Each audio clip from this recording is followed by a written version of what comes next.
Ayan, so pinalitan na natin ng bagong spark plug, ganun pa rin ano. So ngayon, ibinalik natin yung lumang spark plug, and then dito naman natin titingnan sa ating distributor. Bago tayo pumunta sa carburetor. So isa-isa no. Then i-inspect nyo rin to na dapat hindi yan nag-overlap. Ayan. Isa din yan sa nagkukos, lalo na kapag lumang-luma na yung high tension wire nyo, no? Meron na siyang leakage, voltage leakage. So nakaka-apekto yan. So kailangan yan. Yan. Lalo na ito, yan. So dapat hindi yan sila ganito. Yan. So dapat nakahiwalay-hiwalay yan. Yan. So ito, linagyan natin to ng double-sided tape. Kasi nung hindi pa natin siya nalalagyan ng bubong, ay laging tumutulay dito yung tubig. Then yun yung nagkukos na nagko-corrode yung mga contact points. So tatanggalin lang natin to. Ayan. Ayan. Ayan o. So wala namang sign na may pumasok na tubig. Ayan. So papalitan lang natin yan siya. Ayan. Ayan. So wala naman siyang pumasok. Ito.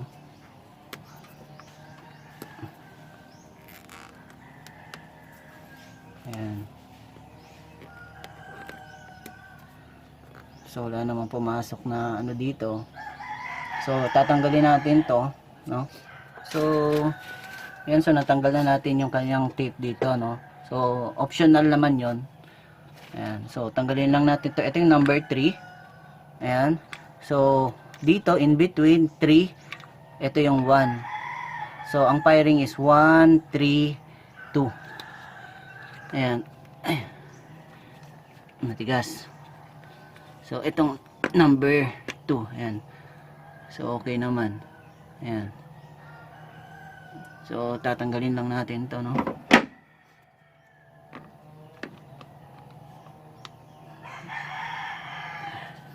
So matigas siya. Baka hindi to nakalapat ng maayos. So tatanggalin ko lang mga boss. So ito yung pinaka main. Ayan. Ayan, tingnan natin. Ayan, so okay naman siya. Ayan. Ito medyo matigas. Ayan. So gagamitan ko lang siya ng plies.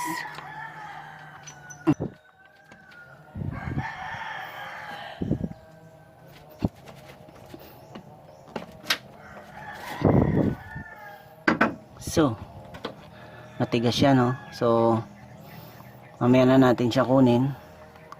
Medyo matigas siya. Ayan, baka nag-corrode na yung yung contact niya. So ang gagawin natin is tatanggalin na lang muna natin to.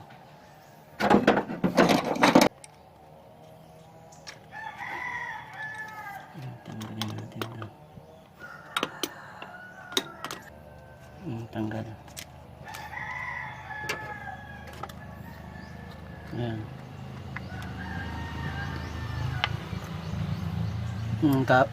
So papansin nyo dito nagmo-moist yan.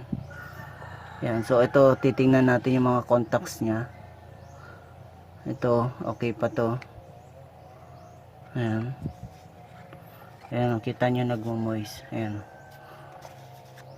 So nagmo-moist to. Ayan. Lalo na pag nasa malamig kayo na lugar. Ayan, nagmo-moist yan. Then ito yung corrosion, no? Ayan, no? Ayan. Ayan. Corrosion yan. So lilinisin lang muna natin to bago tayo pumunta dun sa carburetor. So after nito malinis, tingnan natin yung kanyang performance, no? So lilinisin ko lang yan. Ayan, no? Yung puti-puti na yan. Ayan. Pati ito. Ayan.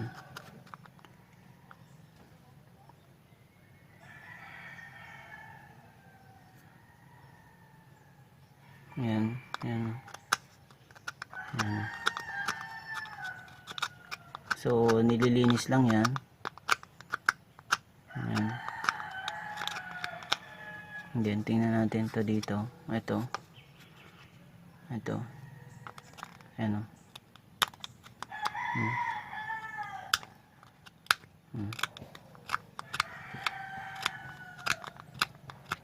So ito yung nangyayari kapag nasa malamig kayo na lugar, tapos nagkakaroon ng moisture. Although meron namang air vent dito, ayan vent yan vent niya para yung moisture, yung init lalabas dyan, ayan so meron siyang butas dito basically, ayan so butas yan dito para yung hangin yan, air vent yan.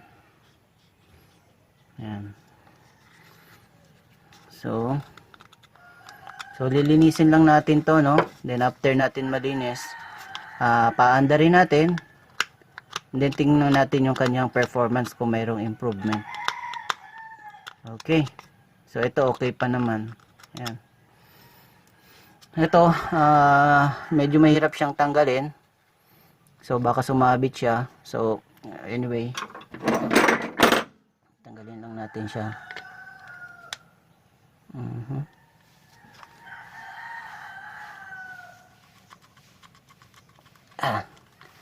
Ayan, tigas niya.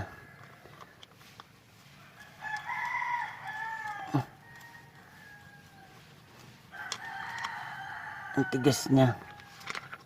Tingnan natin. Bakit kaya siya matigas? Ayan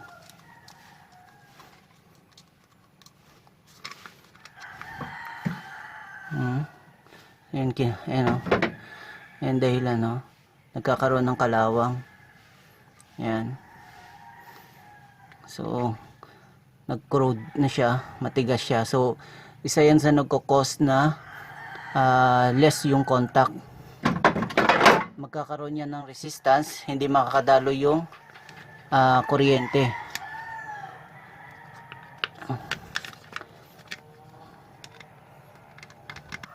So hindi ko siya pepersahin kasi sayang naman to, ang gagawin ko, ayan, nagkinalawang na dito. So ang gagawin ko is gagamitan ko siya ng lubricant, ito carburetor cleaner. Aluminum kasi yung contact points niya. So para lang magkaroon ng lubrication, and then at the same time mabilis siyang mag-dry pag ito ang gamit. Ang DW40 naman wala naman siyang tubig kasi. So na-dry na siya, na-stuck lang. So ayan.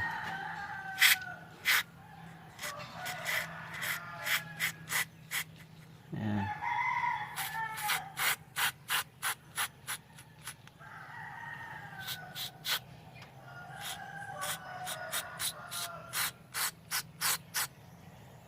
Ayan. So ang kagandahan dito is madaling mag-dry, ayan So ayan. And then ano'y natin to, ayan Ayan.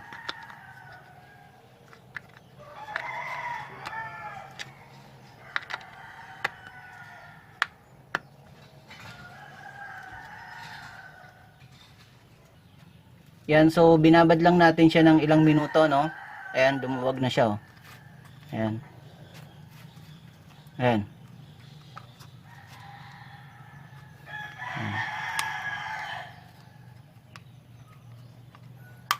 Ayan, See? Yun yung problema niya. Ayan. So, ang papansin nyo is na-stuck na siya doon dahil nga, ayan. Ayan. Mahirap na siyang tanggalin.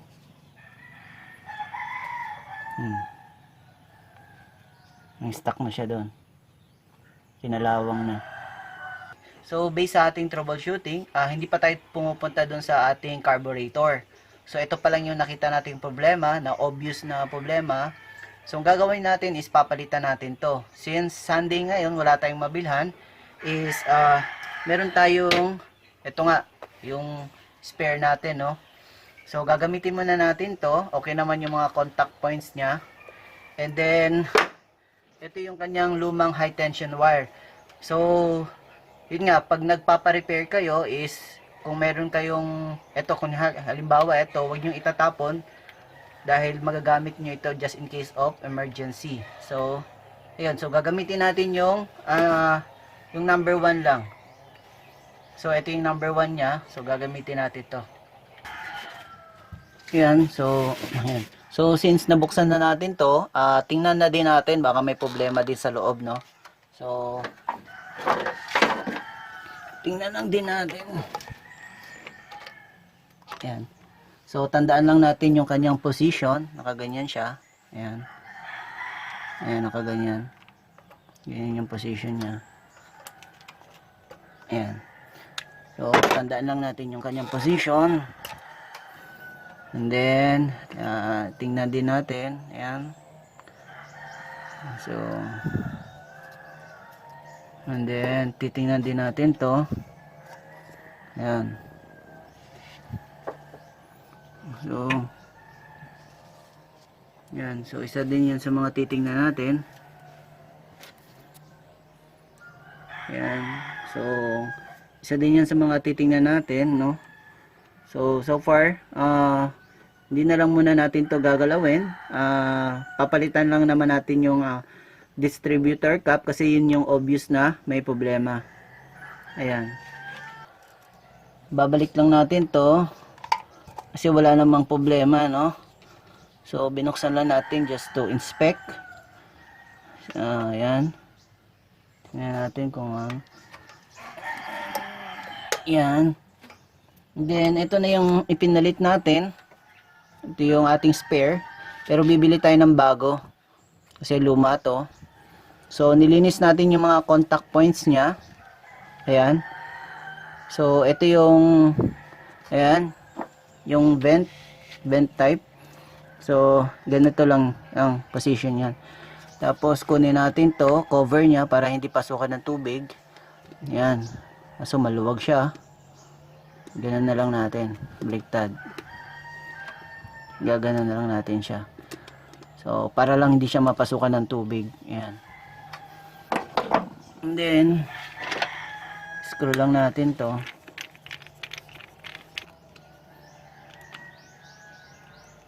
Yan. So, hindi naman siya maluwag. So, ngayon, ito yung papalitan natin. So, tatanggalin lang natin to. Ayan.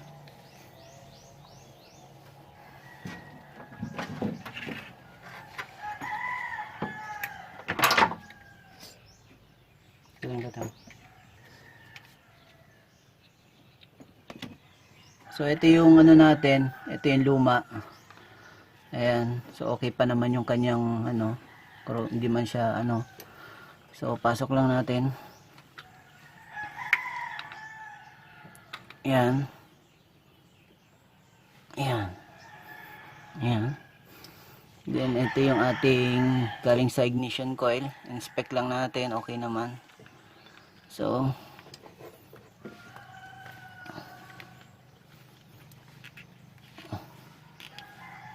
ayan.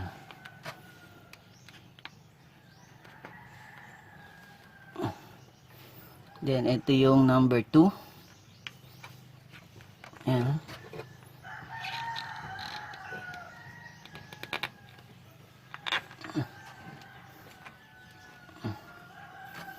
Then, ito yung number 3. Ayan.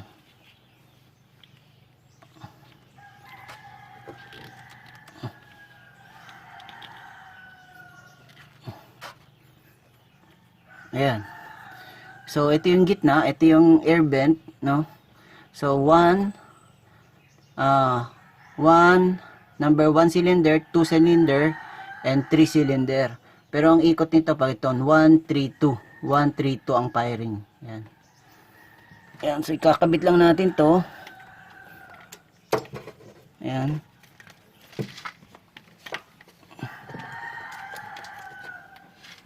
Ayan. Ayan, so dapat meron siyang ano, hindi yan sila dikit-dikit or naka-cross. So ayan, may separation siya. So ito na yung ano natin. Ito na yung bagong kabit natin, no? Yung ating spare. Okay naman yung kanyang ano dito. So tanggalin na natin to.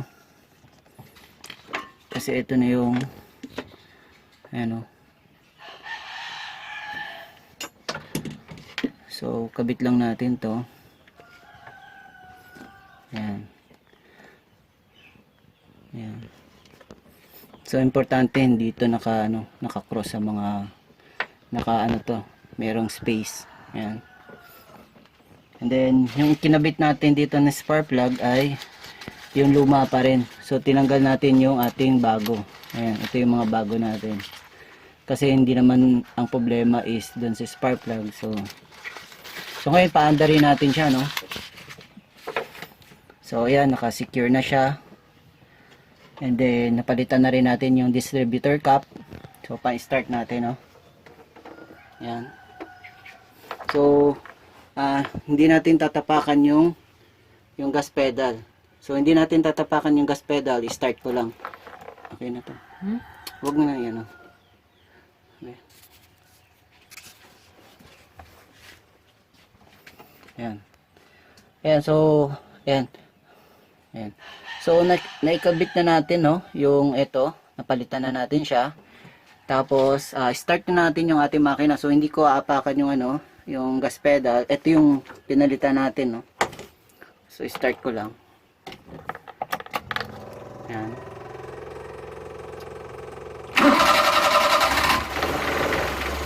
Ayan. So okay yung tunog niya. Hindi siya pumapalya.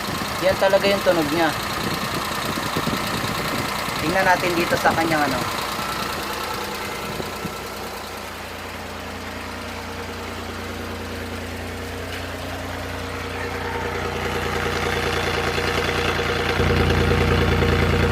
Yan, so obserbahan lang natin to, no. So dito hindi ko ikakat yung video, no.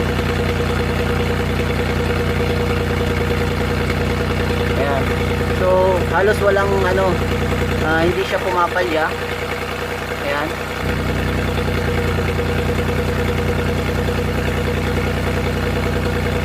Unlike nung dati is pumapalya siya.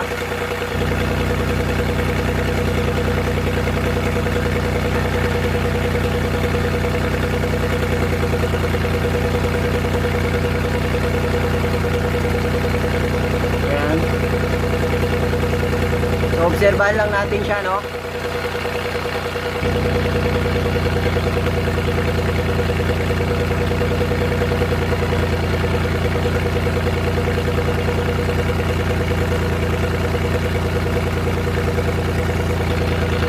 Dati ano mo nga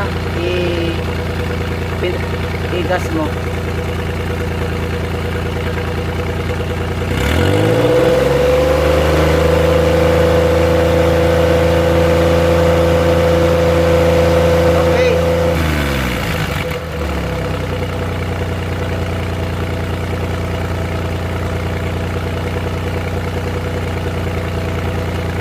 So okay na to mga boss.